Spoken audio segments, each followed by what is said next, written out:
సింహం వారి కనుక చూసుకున్నట్లయితే ప్రధానంగా ఇక్కడ సింహము వారికి అష్టమ స్థానంలో శని యొక్క సంచారం, అష్టమ శని అనేటువంటిది ఉంది. అయితే ఈ అష్టమ శని ప్రభావంలో కొన్నిసార్లు ధనయోగం కూడా కలుగుతుంది. అది ఎప్పుడు జరుగుతుంది? ధనాధిపతి యొక్క నక్షత్రంలోకి శని సంచారం జరిగినప్పుడు.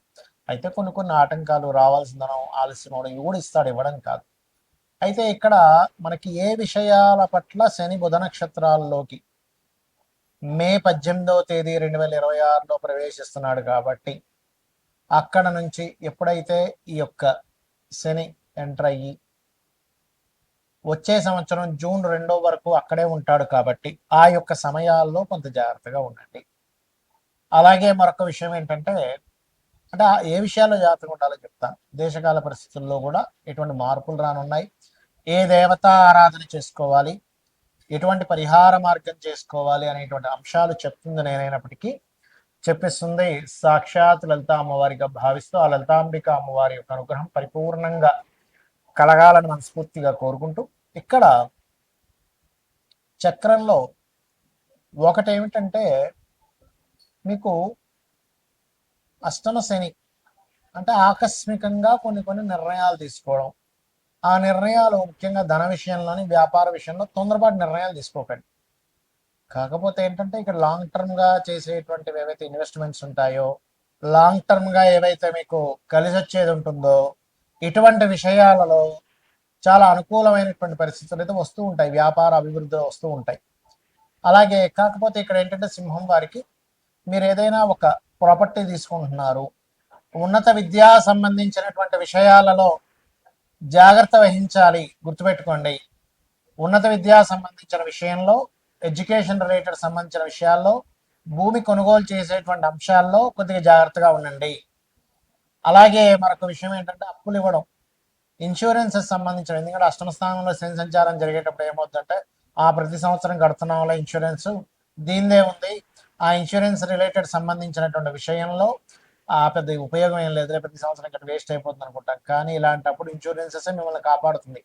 అష్టమం అనేటువంటిది ఇన్సూరెన్స్ కాబట్టి ఈ విషయంలో జాగ్రత్తగా ఉండండి, ఖచ్చితంగా బాగుంటుంది. ఉద్యోగ విషయాల్లో సింహం వారికి ఎప్పటి నుంచో, ఎందుకంటే సింహలగ్నం వారికి ప్రధానంగా శుక్రుడు 3-10 అధిపతి కాబట్టి ఈ శుక్రగ్రహం ఎప్పుడైతే దశమాధిపత్యం వస్తుందో సర్వసాధారణంగా వీరికి ఉద్యోగం విషయంలో కొంత ఇబ్బంది ఉంటుంది, ఎవరికి? సింహలగ్నం వారికి. కానీ ఈ శని యొక్క మార్పు మూలంగా మీరు ఎప్పుడైతే వేరే వేరే ప్రాంతాలకు వెళ్ళి ఉద్యోగాల కోసం ప్రయత్నం చేస్తారో ఖచ్చితంగా ఇక్కడ ఉద్యోగ అవకాశాలు ఇస్తాడు. కాకపోతే లలితా సహస్రనామాల్లో మొదటి నామం ఉంటుంది ఓం శ్రీమాతా శ్రీ మహారాజ్ని శ్రీమత్ సింహాసనేశ్వరి నమః కానీ, లేదా ఓం మాణిక్య మకుటాకార జానద్వయ విరాజితాయ నమః అనే మంత్రం కానీ చేసుకోండి, అనే విధాలా బాగుంటుంది. మరి దీని యొక్క ప్రభావం ఒక్కొక్కసారి పర్సనల్ చార్ట్లో శని బుధులు యొక్క మహాదశలు అంతర్దశలు నడిచేటప్పుడు ఎలా ఇస్తాడు, మీ యొక్క లగ్నాన్ని బట్టి, మీ జాతక చక్రంలో శని బుధుల యొక్క పరిస్థితులను బట్టి, శని మహర్దశలో బుధుడు అంతర్దశ, బుధ మహర్దశలో శని అంతర్దశ, దీని మీద కూడా ప్రభావం ఉంటుందండి. ఎప్పుడైనా ఒక గ్రహం ఒక నక్షత్రం మీద వెళ్తున్నప్పుడు అప్పుడు కనుక మీకు ఇక్కడ మనకి గురువర్గ లగ్నాలు, శని వర్గ లగ్నాలు ఉంటాయి. ఆ లగ్నాలను బట్టి మీ యొక్క షోడశ చక్రాల్లో, అంటే మనకి 16 డివిజనల్ చార్ట్స్ అంటారు, వాటిని బట్టి దాని ప్రభావం మారుతూ ఉంటుంది. కాకపోతే ఏదేమైనా కానీ ఏమంటే నాకు జాతకం తెలియదు, ఏమీ తెలియదు, ఏం చేయాలి? ఈ శని బుధుల యొక్క కాంబినేషన్ అనేటువంటిది ఒక రకంగా చెప్పాలంటే ఇది ఫైనాన్షియల్ గ్రోత్ ఇస్తుంది. అయితే ఇండియాకి కూడా కొంతవరకు ఫైనాన్షియల్ గ్రోత్ ఇస్తుంది. అయితే మనం చాలా రోజులుగా చెప్పుకుంటున్నాం, ఒక 8-9 నెలల నుంచి చెప్తూనే ఉన్నాం, యుద్ధాలు పెరుగుతాయి, యుద్ధ సంబంధంగా వాటర్ ప్లేసెస్లో కూడా ఇంకా పెరుగుతాయి అనేటువంటి, నీటి ప్రాంతాల్లో. ఎందుకంటే జలరాశులు అని ఉంటాయి, కర్కాటకము, వృశ్చికము, మీనము. ఈ జలరాశుల్లోకి ఎప్పుడైతే శని యొక్క సంచారం జరుగుతూ, మొన్న మనకంతా కూడా కుజుడు కూడా కలిసి ఉండడం, కుజుడు కుంభంలో ఉండి రాహుతో కలవడం, దాని తర్వాత శనితో కలవడం వల్ల జలరాశుల్లో ఉండేటువంటి జల ప్రదేశాల్లో యుద్ధాలు పెరగడం, జలరాశుల్లో ఉండేటువంటి అన్ని దేశాల్లో ఉండేటువంటి కొన్ని నౌకలకు ఇబ్బంది రావడం, అందులో ముఖ్యంగా ఇండియా నౌకలకు కూడా ఇబ్బంది రావడం, ఇవన్నీ చెప్పుకున్నాం మనం. అయితే ఇక్కడ ఏంటంటే బుధుడు యొక్క నక్షత్రాల్లో శని సంచారం జరిగేటప్పుడు ఈ షేర్ మార్కెట్ విషయంలో ప్రధానంగా ఎవరైతే డైలీ ట్రేడ్ చేస్తారో, డైలీ ట్రేడ్ కంటే కూడా లాంగ్ టర్మ్ ట్రేడింగ్ చేసుకోవడం అనేది మంచిది. ఎవరి జన్మజాతక చక్రంలో అయినా బుధగ్రహం కనుక బాగుంటే వాళ్ళకి ట్రేడింగ్లో అద్భుతంగా కలిసి వస్తుంది, గుర్తుపెట్టుకోండి. ఎందుకు? బుధుడు తెలివితేటలకి, ట్రేడింగ్కి వీటికి కారకుడు, గుర్తుపెట్టుకోండి. సో ఈ కారకుడు అయినటువంటి బుధుడు ఎప్పుడైతే బాగున్నాడో, ట్రేడింగ్ అనేటువంటిది ఏమిటి మనకి, ఎప్పుడు మనం ఎంటర్ అవ్వాలి, ఎప్పుడు బై చేయాలి, ఎప్పుడు సెల్ చేయాలి, ఆప్షన్స్ అంటారు, మీకు తెలిసే ఉంటుంది. సో ఆ యొక్క శక్తిని అద్భుతంగా ఇస్తాడు బుధుడు. అంటే మనం ఎంత ఎమోషన్గా కనెక్ట్ అవ్వకుండా చాలా ఈజీగా ఇది వద్దులే, మనం వస్తే రేపు మళ్ళీ చూసుకుందాంలే అని వాళ్ళకి ఎప్పుడైతే కరెక్ట్గా అనిపించింది బయటకు వచ్చేస్తాడు. ఇంకా ఆశపడ్డ ఎక్కువగా ఆశపడకుండా ఉన్న దాంట్లో సంతృప్తి చెంది బయటకు వచ్చేలా చేస్తాడు బుధుడు. అంటే బుద్ధి ఆలోచిస్తూ ఉంటుంది. అలాగా ఇప్పుడు ఉండేటువంటి బుద్ధికారకుడైనటువంటి బుధుడు యొక్క నక్షత్రాల్లో శని సంచారం జరుగుతుంది కాబట్టి మీరు లాంగ్ టర్మ్ చేసుకోవడం మంచిది. ఎందుకంటే షేర్ మార్కెట్లో లాంగ్ టర్మ్వే ఫలించేటువంటి సమయం ఇది. కమ్యూనికేషన్ రంగాలు మనం చాలా రోజుల క్రితమే చెప్పుకున్నాం, ఏమంటే ఈ కమ్యూనికేషన్ రంగాలకి ఇబ్బంది రానుంది అని. ఈ శని యొక్క ప్రభావం ఎప్పుడైతే బుధరాశుల్లోకి ఎంటర్ అవుతుందో ఈ కమ్యూనికేషన్ రంగాల మీద దీని యొక్క ప్రభావం చూపిస్తుంది, గుర్తుపెట్టుకోండి. అలాగే మరొక విషయం ఏంటంటే ఇక్కడ ఈ అప్పులు ముఖ్యంగా ఏంటంటే ఎవరైనా ఏదైనా అప్పు తీసుకుంటే కూడా లాంగ్ టర్మ్ తీసుకోండి. ఏదో ఇక ఏమంటే ఈవినింగ్ ఇచ్చేస్తాను, 10,000 ఉంటాయి అంటుంటారు కొంతమంది, 1,00,000 ఉంటాయి, ఏముంది సాయంత్రం ఇచ్చేస్తాను.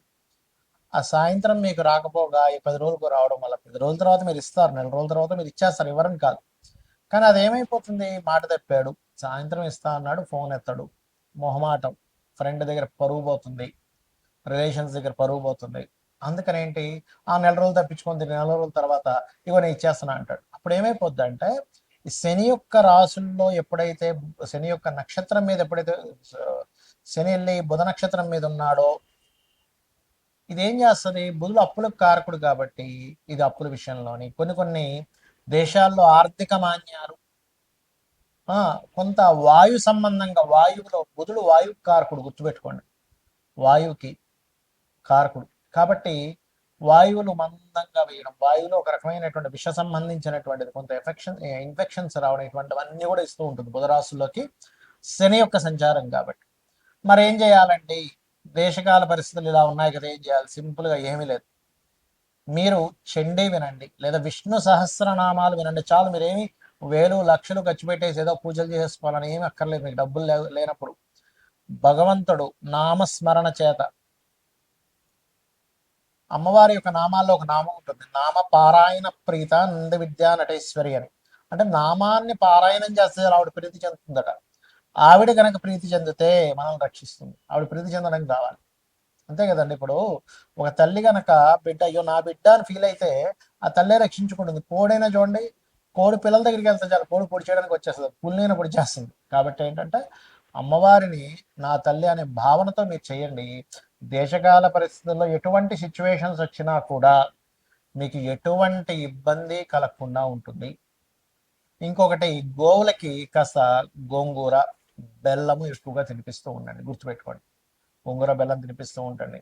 కమ్యూనికేషన్స్ ఒకవేళ రేపు పొద్దున ఏదైనా కట్ అయినా కూడా కమ్యూనికేషన్స్ రంగాలకు సంబంధించిన ఏమైనా ఇబ్బందులు వచ్చినా సరే మనం ఎలా సర్వైవ్ అవ్వాలి అనే దాని మీద ఉండండి. ఇంట్లో చిన్న చిన్న ఇన్ఫెక్షన్స్ వచ్చినప్పుడు కొన్ని మనం మెడిసిన్స్ వాడతాం, అటువంటివి కాస్త ఇంట్లో పెట్టుకొని ఉంచుకోండి. ఎప్పుడు కూడా వాస్తు పరంగా కూడా ఇంట్లో ఎక్కువ జబ్బులు వస్తున్నాయంటే ఉత్తరం పాడవడం వల్ల వస్తాయి, గుర్తుపెట్టి. ఉత్తర ఈశాన్యం ప్రధానంగా, ఉత్తర ఈశాన్యం మృదయే ఔషధాత్కార్యేతు అనేటువంటి నామం ఉంది శాస్త్రాల్లో. కాబట్టి ఉత్తర ఈశాన్యంలో వైట్ కలర్ ఉండేలా చూసి, వైట్ కలర్ స్పేస్ ఎలిమెంట్ కారకం కాబట్టి అక్కడ మీరు చక్కగా మీ యొక్క మెడిసిన్స్, రెగ్యులర్గా వాడేటువంటి మెడిసిన్స్ ఏమైనా అక్కడ పెట్టుకుంటే ఇంట్లో ఉండేటువంటి వారికి జబ్బులు తగ్గుతాయి. ఎందుకంటే వాయుతత్వ నక్షత్రాల్లోకి వాయుతత్వ గ్రహమైనటువంటి మీనరాశిలో జల సంబంధించిన రాశుల్లోకి వచ్చినప్పుడు నీటి ద్వారా వచ్చేటువంటి జబ్బులు, వాయు ద్వారా వచ్చే జబ్బులు పెరుగుతాయి. ఈ వాయు సంబంధించినటువంటి గ్రహాలు ఈ రెండు కూడా. కాబట్టి ఏంటి, ఈ ఫలాలకి సంబంధించిన ముఖ్యంగా మామిడి పళ్ళు పండించేటువంటి వారి తోటలు, రేపు తెంపుదాం ఇవాళ ఏముంది బతికిస్తే రేపు ఏదో వరగల్ల మాట రావచ్చు, విపరీతం బాగా ఎండ కొడితే విపరీతం వర్షాలు వస్తాయి. మీరు చూస్తూ ఉండండి, ఈ సంవత్సరం 100 సంవత్సరాల వెనక్కి వెళ్ళినా సరే ఇంత రికార్డ్ అయినటువంటి ఎండ రాదు, ఇంత రికార్డ్ అయినటువంటి వర్షము రాదు. అంత రికార్డ్ స్థాయిలో వర్షము ఎండ వస్తాయి, చూసుకొని గుర్తుపెట్టుకోండి. ఎందుకంటే ఈ గ్రహాలు ఏవైతే ఉన్నాయో అన్ని కాలసర్ప యోగంలోకి వెళ్తూ ఈసారి ఉండేటువంటి నవనాయకుల యొక్క స్థితి ఆ రకంగా ఉంది. కాబట్టి ఏంటి, మనకి ఇవన్నీ ఎందుకు చెప్పుకుంటాము, మనం ముందు రక్షింపబడాలి. ఓహో బాగా వర్షాలు పడతాయి అనమాట, ముందుగా తీసేస్తే పని అయిపోద్ది, రేపు ఎల్లుండి వారం తర్వాత చూద్దామని బద్దగించొద్దు.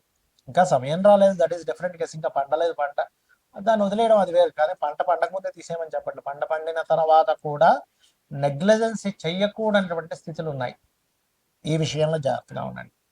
అలాగే బుధవారాలు శనివారాలు అప్పుల విషయంలో చాలా జాగ్రత్తగా ఉండండి. అప్పులు ఎవరికి ఇవ్వడం తీసుకునే విషయంలో బుధ శనివారాలు అవాయిడ్ చేయండి. మంగళవారం కూడా అసలు తీసుకోకూడదు అని చెప్తున్నాను నేను మీకు. అవాయిడ్ చేయండి. బుధ శనివారాలు ఎట్టి పరిస్థితుల్లో blue and green colours avoid చేయండి. ఎందుకంటే కలర్ని ఆశ్రయించి, రంగును ఆశ్రయించి కూడా ఉంటుంది. మీ పర్సనల్ చార్ట్లో బుధుడు బాగున్నాడు, శని బాగున్నాడు, నాకు బ్లూ అండ్ గ్రీన్ కలర్స్ బాగా కలిసి వస్తుంది, దట్ ఈస్ డిఫరెంట్ కేస్. కాబట్టి ఇవి పాటించండి. ఖచ్చితంగా అమ్మవారి అనుగ్రహంతో మీకు బాగుంటుంది, బాగుండాలని మనస్ఫూర్తిగా కోరుకుంటూ శ్రీమాత్రే నమః.